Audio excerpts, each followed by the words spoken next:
Mesdames et messieurs, bonsoir. Merci de votre fidélité au programme du studio Kalangu qui sont relayés par nos 52 radios partenaires et 7 télévisions de l'ensemble du pays. Des programmes aussi disponibles sur notre site internet www.studiokalangu.org, notre page Facebook Studio Kalangu. Bienvenue dans ce forum du studio Kalangu, l'émission qui vous permet de trouver des solutions aux problèmes que vous vous posez régulièrement. Le thème de ce soir porte sur les enfants atteints de la trisomie 21 au Niger, quelle prise en charge. Selon les spécialistes de la santé, la trisomie 21, aussi connue sous le nom de syndrome de Down, est une anomalie. Elle se traduit par une déficience intellectuelle et un retard dans le développement de l'enfant. Selon l'Organisation mondiale de la santé, il est estimé que la prévalence du syndrome de Down est comprise entre 1 sur 1000 et 1 sur 1100 naissances et environ 3000 à 3500 enfants naissent avec cette anomalie. La trisomie 21 est peu connue dans nos sociétés, mais aussi réelle chez certains enfants. Cette anomalie génétique est aujourd'hui une préoccupation pour les parents. Alors, comment se présente la trisomie 21? Quelles sont les causes et les signes cliniques? Quelle est la situation des malades de la trisomie 21 au Niger? Quelle prise en charge? Pour répondre à ces questions et bien d'autres, j'ai le plaisir de recevoir dans ce studio Madame Amadou Fatiwali, présidente de l'association Vivre avec la trisomie. Madame Amadou Fatiwali est aussi mère d'un enfant donc atteinte de cette anomalie. Bonsoir, Madame Amadou Wali Fati. Bonsoir, Madame. Maman Bachir, vous êtes médecin et membre du syndicat unique de la santé et de l'action sociale SUSAS. Bonsoir, Maman Bachir. Bonsoir, Fati. Et Moussa Abdou, vous êtes psychologue. Bonsoir Moussa. Bonsoir. Merci donc à nos invités d'avoir répondu à notre invitation. La présentation est assurée par Fatih Zakari.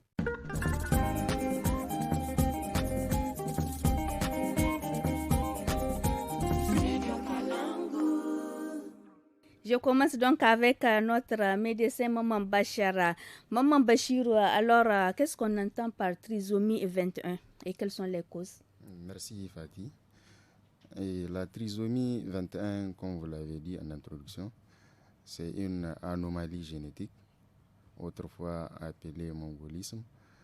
Donc, comme toute anomalie génétique, c'est lié au gène même de l'individu. Donc, chaque personne, chaque individu a des cellules et au sein des différentes cellules de l'organisme, il y a ce qu'on appelle l'ADN, l'acide désoxyribonucléique, qui transmet l'information génétique. Donc ces ADN sont regroupés en chromosomes au sein des différentes cellules de l'organisme. Et chaque individu a deux types de cellules. Il y a ce qu'on appelle les cellules somatiques et les cellules germinales.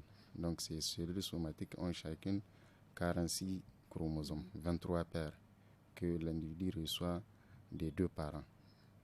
Donc les cellules germinales, ils ont 23 chromosomes seulement.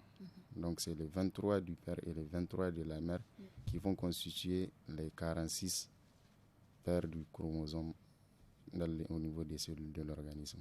Donc la trisomie 21, comme son nom l'indique, elle est liée au niveau du chromosome numéro 21. Donc au lieu que l'individu ait 46 chromosomes, il doit y avoir 3 chromosomes numéro 21. D'où son nom trisomie 21. Donc c'est un autre chromosome en plus dans le numéro 21. Donc c'est ça qui est à la base de cette anomalie. Alors, comment peut-on savoir qu'un enfant est né trisomique? Les signes cliniques. Bon, d'abord, avant même la naissance, il y a des examens qu'on peut faire pour détecter cette pathologie, cette anomalie génétique, notamment à l'échographie. Il y a des signes qui peuvent permettre de diagnostiquer cette maladie avant même la naissance. Il y a aussi des tests de biologie cellulaire qu'on peut faire pour détecter cette pathologie. Maintenant, à la naissance, il y a des signes cliniques qui sont là. qui caractérisent cette maladie. Notamment, à la naissance, l'enfant il a une hypotonie musculaire. Donc, c'est comme s'il n'a pas de force musculaire. Comme si les muscles ne sont pas bien développés, ça c'est le premier signe. Et à part l'hypotonie, il y a la malformation au niveau du visage, le visage mongoloïde comme on l'appelle. Et il y a les oreilles qui peuvent être un peu plus bas, insérées, il y a la nuque qui est plate. Tout ça là, c'est des signes cliniques de cette pathologie, cette malformation, si on peut l'appeler ainsi. Est-ce que la trisomie 21 est une maladie? Oui, c'est une maladie, mais plutôt une malformation. Parce que c'est une malformation du gène. Voilà. Moussa Abdou, vous êtes psychologue. Est-ce que vous avez d'autres informations à ajouter par rapport donc à cette anomalie, la trisomie 21?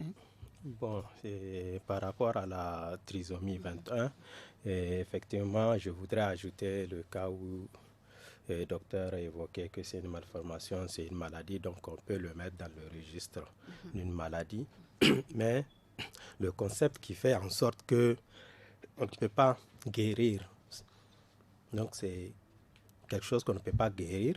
Donc si on ne peut pas le guérir, donc je pense qu'on peut éviter de parler de maladie pour vraiment venir à un stade d'handicap, que c'est un handicap qui survient chez l'enfant, donc dès à la naissance, mais on n'a aucune possibilité de guérison. Et c'est des enfants, comme il dit, qui se ressemblent beaucoup. Quand on les voit, ils ont presque les mêmes visages.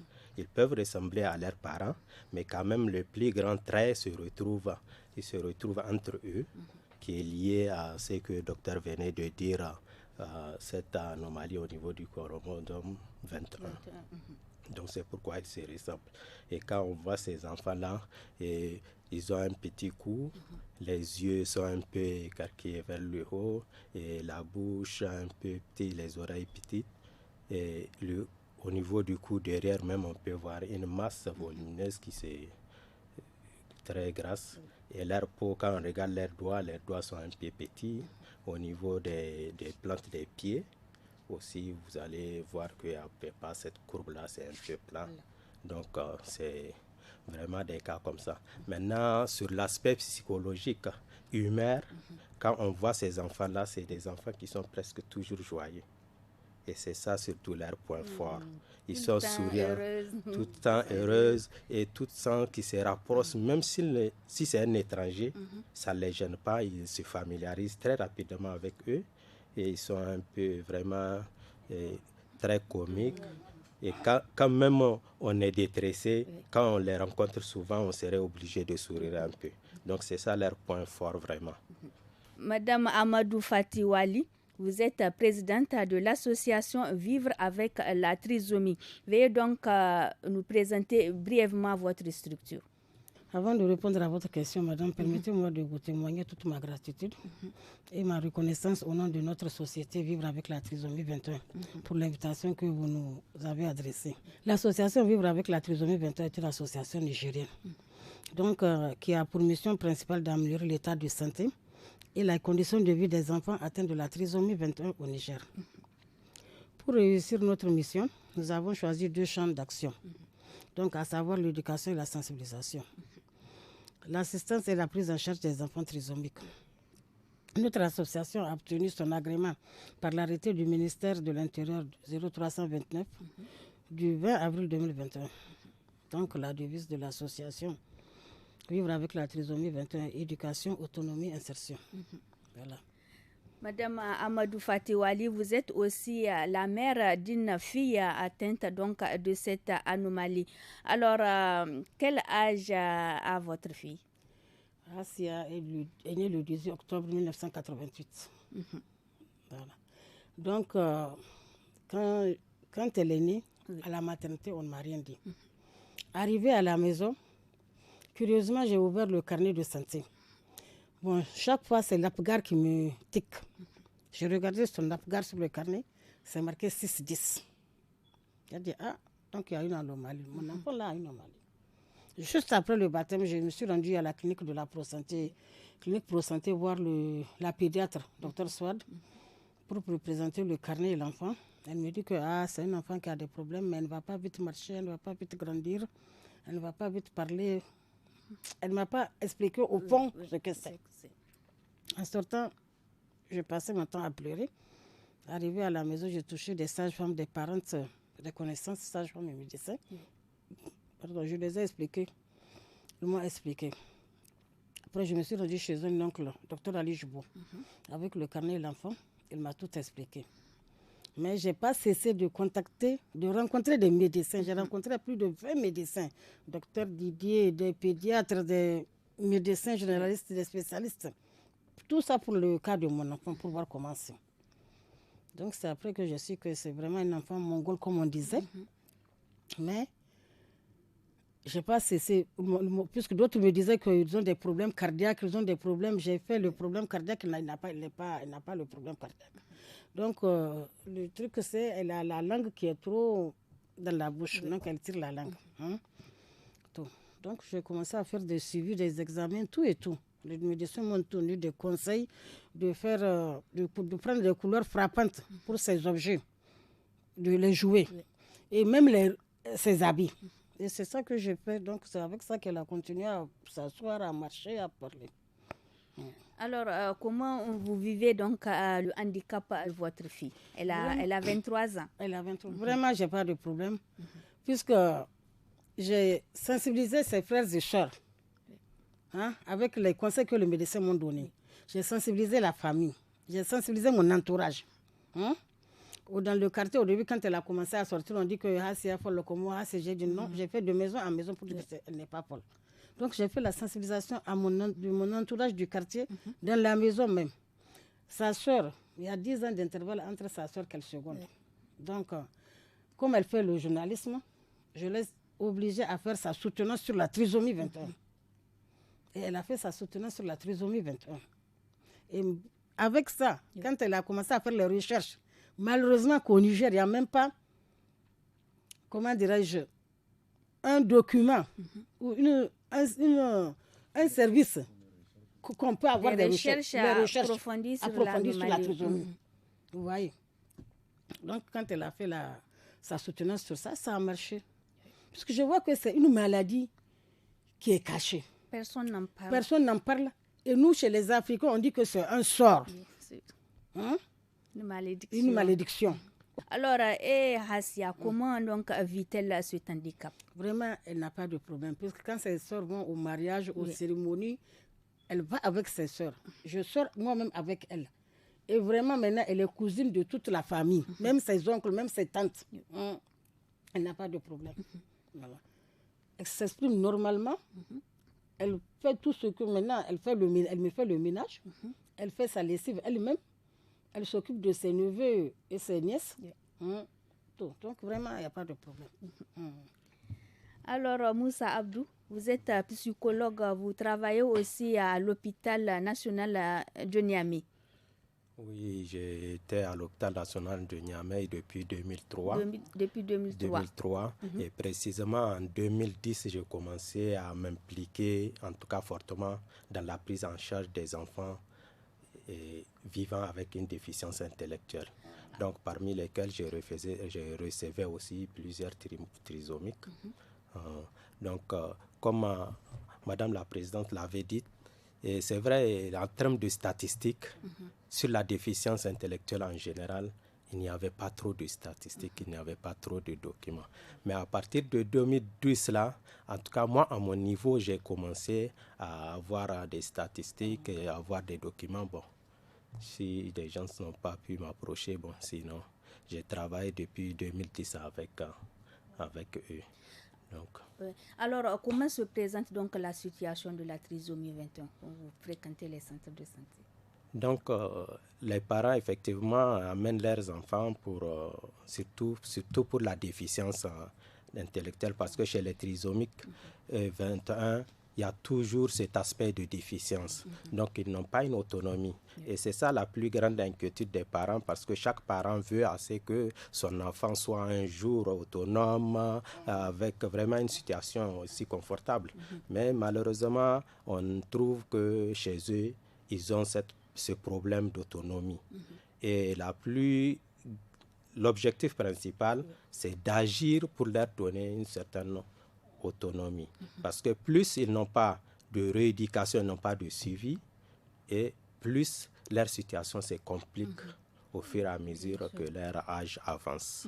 Donc c'est pourquoi c'est vraiment intéressant d'agir pour les aider. Et les mères en font autant parce que la présidente, si elle arrive à leur permettre de pouvoir faire la lessive elle-même, c'est déjà une grande autonomie, c'est déjà une avancée. Donc si elle n'a pas travaillé, cela ne pourrait pas arriver. Il y a beaucoup de cas où les parents les ont délaissés, et dans ce sens-là, ils ne pourront pas faire autant de choses. Ils sont seulement là, ils ne peuvent que manger et puis rester. Donc c'est ça qui complique un peu la situation. Donc chez nous, on n'avait pas un cadre spécifique pour ça. Donc autant là où on fait la consultation adulte, c'est là où on les recevait aussi. Bon, avec des petits matériels que nous avons à notre disposition. Donc on leur donnait des séances au moins 3 fois par semaine. Et même les 3 fois par semaine, là, c'est difficile pour les parents, les déplacements. Il y a des parents qui n'arrivent pas à faire ces déplacements. Et surtout que le résultat n'est pas très, très visible. Donc, il faut passer des années pour pouvoir vraiment acquérir certains résultats. Bon, ça aussi, il y a des parents qui n'arrivent pas à supporter cela, tantôt comme Madame la Présidente le disait, leur interprétation sociale, où on peut dire que l'enfant a été échangé. Donc c'est un enfant échangé par le diable, et en ce sens-là, donc il n'y avait rien à faire. Il n'y a plus d'espoir. Il n'y a plus d'espoir à faire, bon, sauf si on va tourner vers les choses traditionnelles qu'aujourd'hui nous avons abandonnées. Bon, avant, on disait qu'on les amène au bord du fleuve, et là, la mère la dépose avec des sacrifices. Bon, l'enfant disparaît. Souvent, je ne sais pas si un autre réapparaît ou bien l'enfant disparaît seulement.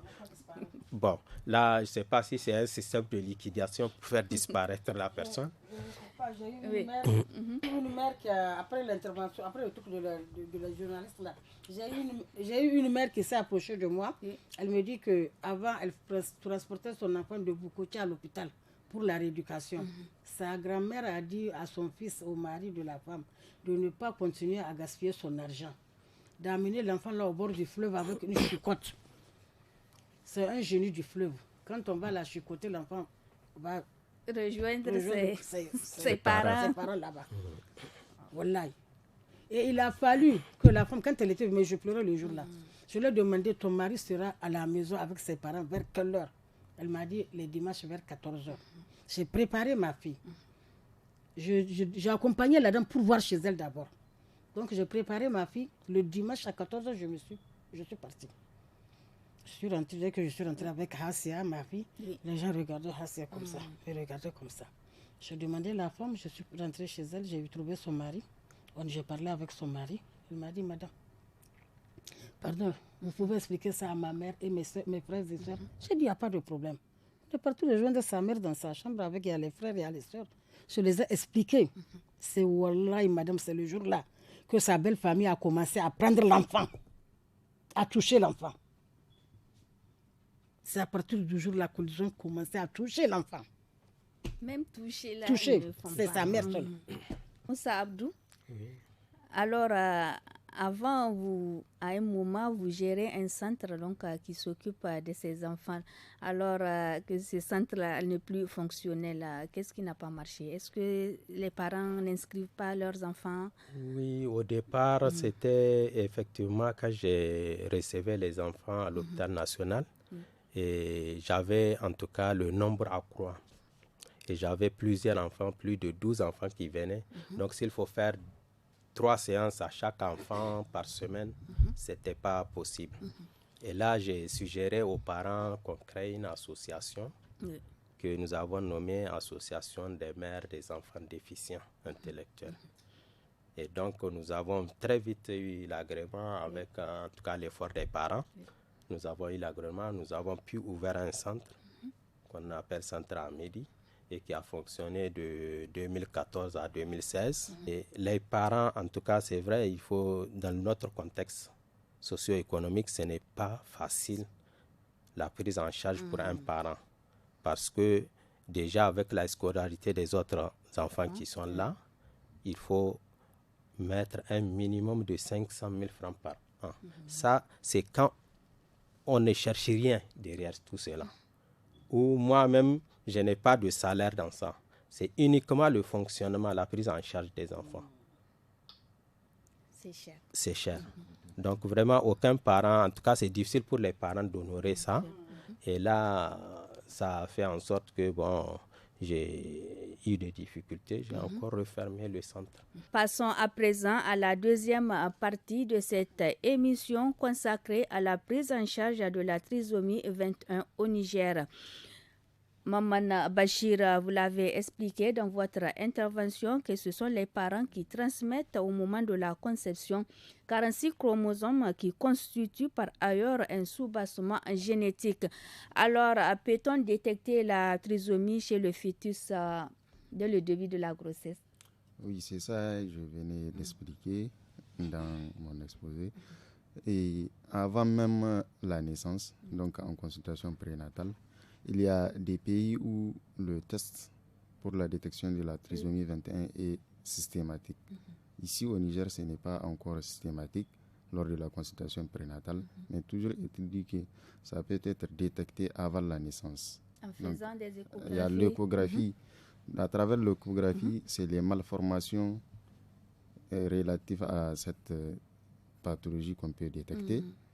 Mais aussi, il y a des tests de biologie cellulaire qu'on peut faire. Donc, en prélevant, il y a des cellules même dans le liquide amniotique ou bien au niveau du placenta qu'on peut prélever, faire ce qu'on appelle un karyotype et ça permet de détecter la trisomie 21. Et à quel moment de la grossesse il est conseillé donc de faire cet examen? Bon, l'examen, il est conseillé de faire ces différents examens à tout moment de la grossesse. Il n'y a pas un moment où c'est dit c'est au premier mois, deuxième mois ou au 9e mois qu'il faut le faire. Donc, à n'importe quel moment de la grossesse, on peut faire le test pour détecter la trisomie 21. Alors, si le bébé est déclaré trisomique avant l'accouchement, qu'est-ce qu'il faut faire dans ce cas? Bon, d'abord, le suivi de cette anomalie, c'est un suivi pluridisciplinaire. Donc, si un enfant est déclaré trisomique, je l'ai dit tantôt, au Niger, ce n'est pas encore systématique. Mais dès qu'un enfant est déclaré trisomique, atteint de cette anomalie, c'est l'accompagnement d'abord des parents, parce que là, c'est avant la naissance. Donc, c'est d'accompagner les parents. Psychologiquement, il y a des spécialistes qui sont là. Préparer les parents pour l'accueil de cet enfant qui va naître. Donc, c'est à ça que ça consiste, avant la naissance de l'enfant. Tout à l'heure, vous disiez qu'il n'existe pas un traitement contre la trisomie. Oui, c'est une malformation, il n'y a pas un traitement. On ne peut pas guérir de la trisomie 21. Voilà. Moussa Abdou, vous êtes psychologue. Comment se présente la prise en charge de cette anomalie ici au Niger? Ici au Niger, c'est comme vous l'avez compris, il n'y avait pas de tests à faire d'abord parce que de par l'interprétation sociale, on n'y pense pas que c'est lié à une malformation chromosomique. Dans la littérature, on en a ça, ceux qui sont instruits en savent, mais dans la pensée sociale, on n'en a pas cette idée-là, ça ne nous frappe pas. De telle sorte que quand une mère est en grossesse, on n'y pense même pas à faire de tests, on n'y pense même pas si l'enfant peut être déformé ou bien quelque chose. Donc, ça ne nous vient pas de faire le test comme ça. Et c'est ce qui fait que, il faut à la naissance pour comprendre que l'enfant a des difficultés d'adaptation. Bon, après, même au début, parce que à la naissance directement, les signes ne peuvent pas apparaître tout de suite, on ne peut pas remarquer parce qu'il faut attendre 9 mois ou 12 mois pour voir si l'enfant arrive à acquérir la position assise, quelque chose comme ça. Et jusqu'à 3 ans, souvent, des mères, rares sont les mères qui s'inquiètent, ils continuent à... Donc, nous recevons le plus souvent à partir de 5-7 ans quand l'enfant atteint l'âge scolaire et que donc au niveau de l'apprentissage, ça ne marchait pas. Donc c'est en ce moment qu'on commence à recevoir les enfants. Donc la prise en charge, elle est pluridisciplinaire. C'est-à-dire que toutes les disciplines doivent y intervenir parce que cet handicap entraîne beaucoup de difficultés chez l'enfant.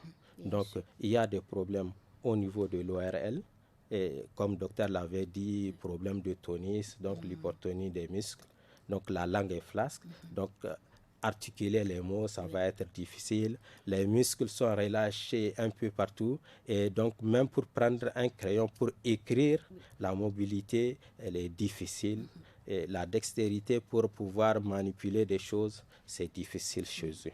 Donc, la prise en charge doit alors aller dans ce sens pour permettre à l'enfant de pouvoir réaliser ses activités pratiques et même intellectuelles. Donc avec la déficience, il y a un retard. Donc un retard dans l'acquisition de savoir, dans l'apprentissage. Donc ils ne peuvent pas apprendre les choses au même rythme que l'enfant, en tout cas les enfants normaux.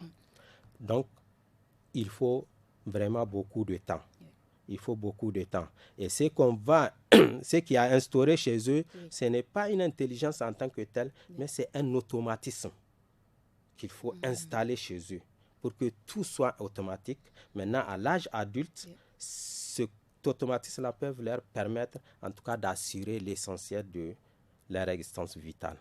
Donc, il faut installer cet automatisme. Ça veut dire que la rééducation, ça doit être continuelle, toujours renforcée. Et donc la prise en charge doit se faire et avec la contribution des parents et avec la contribution des médecins, parce que c'est des gens qui souvent ils ont des problèmes de santé, ORL, cardiaque. Donc il faut vraiment nécessairement un accompagnement sur le plan somatique. Et il faut aussi des orthophonistes qui vont les aider à articuler les choses. Il faut des kinésithérapeutes, il faut des assistantes sociaux, des auxiliaires d'éducation, comme on dit, qui peuvent les suivre à tout moment pour les aider à apprendre des choses.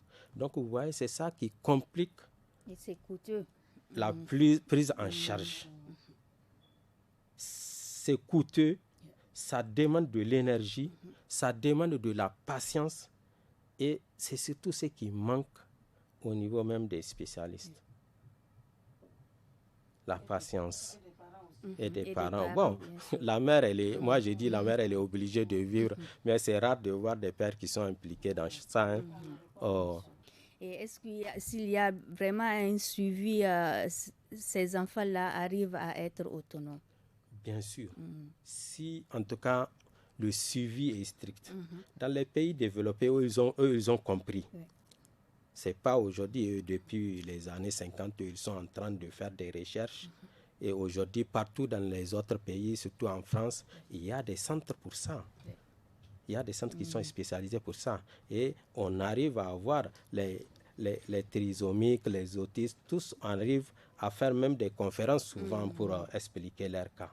Donc, c'est possible quand on met en place tout le système pour accompagner l'enfant, en tout cas, allant à l'âge adulte, il va avoir en tout cas une grande autonomie qui va la permettre d'aller au marché, de faire le marché, de faire sa cuisine, de venir aider les parents dans leurs activités et on peut même les engager dans certaines structures parce que tant qu'elles sont accompagnées, elles peuvent tout faire parce qu'ils aiment faire.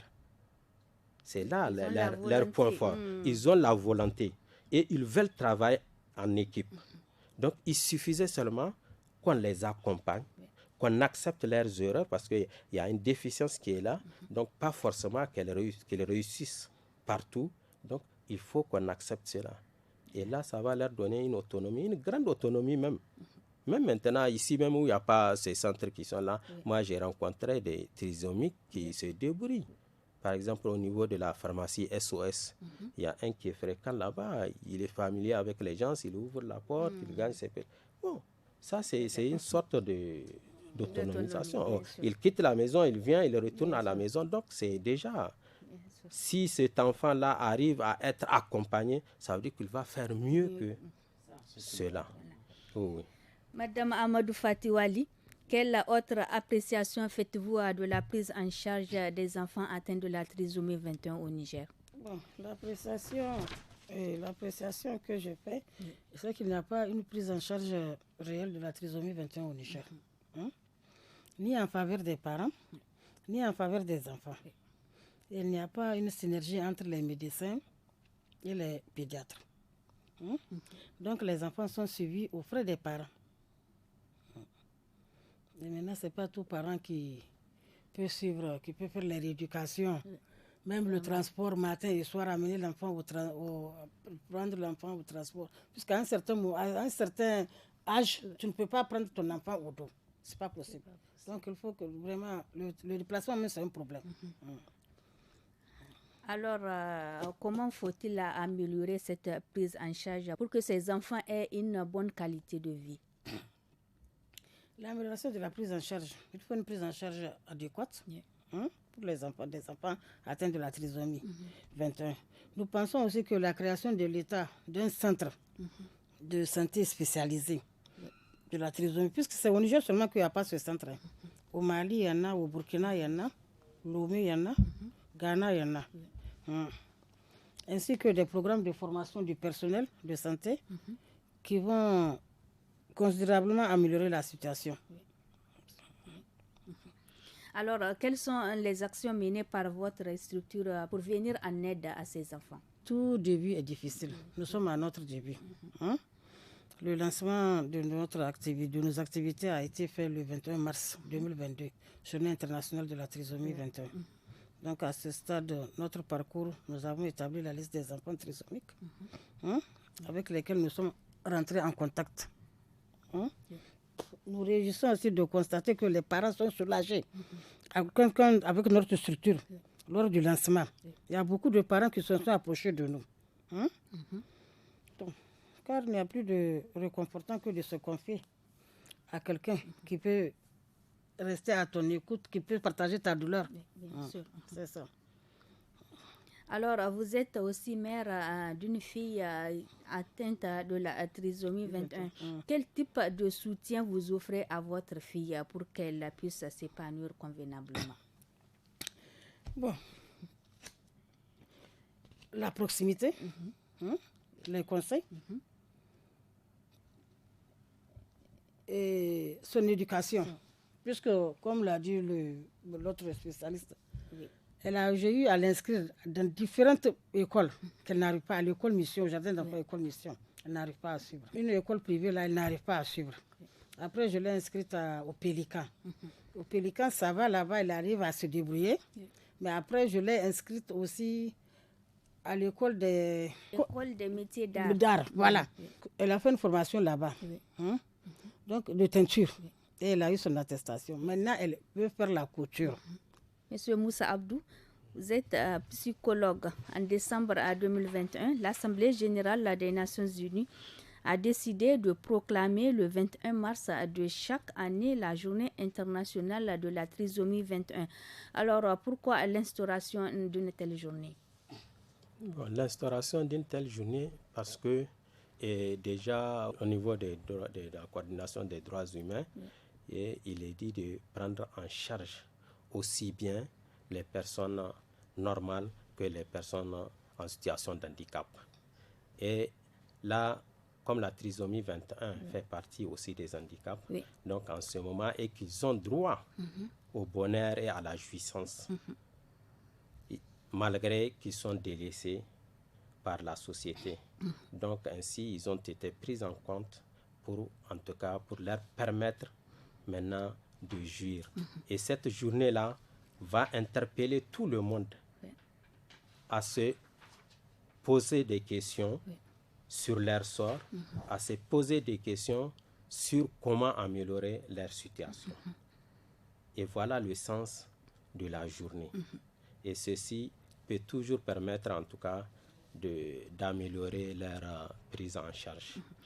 Alors, comment cette journée est célébrée chaque année au Niger? Bon, au Niger, à ma connaissance, cette journée n'a jamais été célébrée si ce n'est pas cette année-là. Si ce n'est pas cette année, cette journée n'a jamais été célébrée. Et c'est un handicap qu'on met dans le compte un peu de la maladie mentale. Donc, ce qui fait que la journée du 10 octobre qui est destinée donc, à la célébration internationale de la maladie mentale, donc, ça inclut donc, tout ce qu'il y a comme handicap mental. Donc, mais on n'a jamais parlé spécifiquement des enfants déficients intellectuels. Donc, on parle toujours globalement. Et la première des choses, peut-être moi, je souhaiterais qu'on crée un centre d'épanouissement où tous ces enfants-là peuvent se retrouver. Parce qu'au moment où les autres sortent pour aller à l'école, ils sont laissés à la maison. Si les parents doivent aller au travail, c'est des gens qui sont toujours dans une situation d'insécurité. On ne peut pas les laisser seuls. Ils peuvent oser sortir, faire des choses jusqu'à peut-être mettre du feu dans la maison ou bien vouloir cuisiner. Et puis avec les cuisinières qui sont là, ce n'est pas si facile. Donc, ils constituent un danger pour eux-mêmes. Ce qui fait que les laisser seuls ne serait pas une bonne chose. Donc, d'abord, on part à la création d'un centre d'épanouissement. Ceux qui peuvent, parce que parmi eux, il y a ceux qui ont une déficience légère, il y a ceux qui ont des déficiences profondes. Maintenant, ceux qui ont une déficience légère peuvent apprendre beaucoup de choses. Donc, dans ce même centre, on peut créer des ateliers d'apprentissage. En les accompagnant, ça peut marcher. À moindre coût, là, on n'a même pas besoin de beaucoup de coûts. On n'a pas besoin de beaucoup d'investissement. Avec le peu d'investissement, avec la volonté des parents et de la société, en tout cas, ceux-ci peuvent se faire. Alors, la troisième et dernière partie du forum porte sur les mesures préventives. Maman Mbachira, peut-on prévenir la trisomie 21? La trisomie 21, je l'ai expliqué, c'est une erreur génétique. Dire prévenir la trisomie 21, non. Parce que c'est l'ADN qui se réplique et il peut y avoir des erreurs de réplication et une insertion d'un troisième chromosome dans le numéro 21. Donc, sur le plan préventif, je dirais non. Mais il y a des tests dont je parlais qu'on peut effectuer pendant la grossesse. Ces différents tests-là permettent de détecter s'il y a des anomalies ou des malformations associées. Parce que la majorité des enfants trisomiques, ils naissent avec d'autres anomalies ou d'autres malformations associées à cette trisomie 21. Donc l'intérêt des différents tests avant la naissance, c'est en tout cas pour détecter ces différentes anomalies associées. C'est pour ça même dans le cadre de la prise en charge, madame la présidente, elle l'a dit, elle passe de médecin à médecin. C'est parce que c'est une prise en charge pluridisciplinaire. Il faut voir le pédiatre, il faut voir l'orthopédiste, il faut voir chacun à ce qui le concerne pour détecter une anomalie ou confirmer qu'il n'existe pas d'anomalie. Madame Amadou Fatiwali, alors la société et surtout certains parents pensent que cette anomalie est une malédiction. Alors comment les amener à bien comprendre le handicap de leur enfant? Il faudra les sensibiliser. Il faudra sensibiliser les parents, sensibiliser les corps enseignants sur la pédagogie à appliquer aux enfants trisomiques pour leur permettre de faciliter la cohabitation avec les autres enfants. Et surtout dans les établissements. On refoule les enfants. Carrément, on les refoule. C'est pas bon. Et mettez-vous en tête que, par exemple, un enfant que... Le premier enfant est trisomique. Ses frères et soeurs qui sont ses petits frères partent à l'école, comme l'a dit, ils partent à l'école, ils le laissent à la maison. Et chaque fois, les enfants là se plaignent que chaque fois, ils veulent aller à l'école. Même la dernière fois, quand on a tenu notre lancement, je veux aller à l'école, je veux aller à l'école. Au moins, il leur faut un centre. Il y a des centres contre la drépanocytaire, pour le sida.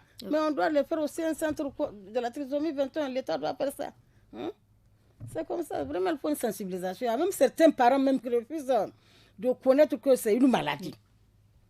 Donc, il faut sensibiliser les parents, sensibiliser le corps enseignant pour qu'on accepte ces enfants-là. Moussa Abdou, vous êtes psychologue. Quel conseil pour une meilleure prise en charge des enfants souffrant de la trisomie 21? Le conseil d'abord à l'endroit des parents, c'est de veiller, d'accompagner l'enfant et en fonction des objectifs, de ce qu'on veut que l'enfant fasse dans l'avenir. Donc, il faudrait l'accompagner dans ce sens. Donc, il y a une petite activité qu'on pouvait faire dès la maison, les activités culinaires, lessive, prendre soin de la maison. Donc déjà, si l'enfant est impliqué dans ces activités, il va se sentir utile. Et de là, il ne va pas avoir le complexe là. Par exemple, même le fait de ne pas aller à l'école, si elle reste à la maison, si on lui fait savoir que c'est toi qui dois préparer tout avant que tes sœurs ne viennent pas, c'est toi qui dois t'occuper de leur manger, de leur... il va se sentir utile. Et dans ce sens, il va vouloir avancer et chercher à faire beaucoup d'activités. Donc, aux parents d'abord de les impliquer fortement dans les activités et de ne pas voir que même si ils se disent qu'ils sont fatigués, il ne faut pas les laisser, il faut continuer parce que même à force de travailler physiquement, ça peut augmenter un peu de tonus à leurs muscles. Donc, l'activité physique est déjà là. Et il y a quelque chose qu'on néglige ici, l'activité sportive. C'est aussi très important pour eux. Donc, il faudrait, et je pense que tout récemment, il y a un docteur qui a soutenu sur ça. Donc, si vous vous approchez, l'association s'approche de lui, donc vous allez faire des séances d'activité physique pour ces enfants. Donc, cela serait très important pour eux. Maintenant, à l'endroit de l'État, tant que l'État ne s'implique pas, en tout cas pour créer ne serait-ce qu'un centre national ou un centre dans chaque région, il serait en tout cas difficile de leur rendre leurs droits, de les mettre dans leurs droits, de les permettre de s'épanouir et de les impliquer dans les activités sociales. Donc il faudrait forcément qu'il y ait création de ces centres dans chaque région. Maintenant, au niveau des hôpitaux aussi, si on ne peut pas créer un hôpital spécifique pour ces enfants, il est important, en tout cas au niveau de chaque hôpital, de créer au moins une petite structure qui va les prendre en charge. Au niveau social, il faudrait aussi que tout le monde s'implique et à travers la sensibilisation, il faut qu'on se démarque de cette interprétation que c'est une malédiction, que c'est un sort qui est jeté, pour qu'on puisse les accepter et que tout le monde puisse travailler avec eux. Parce qu'ils ont vraiment un point fort. Nous sommes au terme de ce forum du studio Kalangu sur les enfants atteints de la trisomie 21, quelle prise en charge. Vous avez suivi l'intervention de nos invités sur cette thématique. Ces enfants atteints de la trisomie 21 avec un suivi adéquat peuvent aussi jouir de leurs droits tels que le droit à l'éducation, le droit à des soins de santé de l'éducation. Alors, l'implication de tous est nécessaire, l'implication des parents et aussi de l'État pour soutenir donc ces enfants. Nous étions en compagnie de Mme Amadou Fati Wali, présidente de l'association Vivre avec la trisomie. Mme Amadou Fati Wali est aussi mère d'une enfant atteinte de la trisomie 21. Maman Bachir, médecin, est donc membre du syndicat unique de la santé et de l'action sociale SUSAS, et Moussa Abdou, psychologue. Merci à nos invités d'avoir répondu à notre invitation. La présentation est assurée par Fatih Zakari, la réalisation Seini Isaka et la technique Mustafa Ayouba. Merci. Le programme continue sur le studio Kalangu.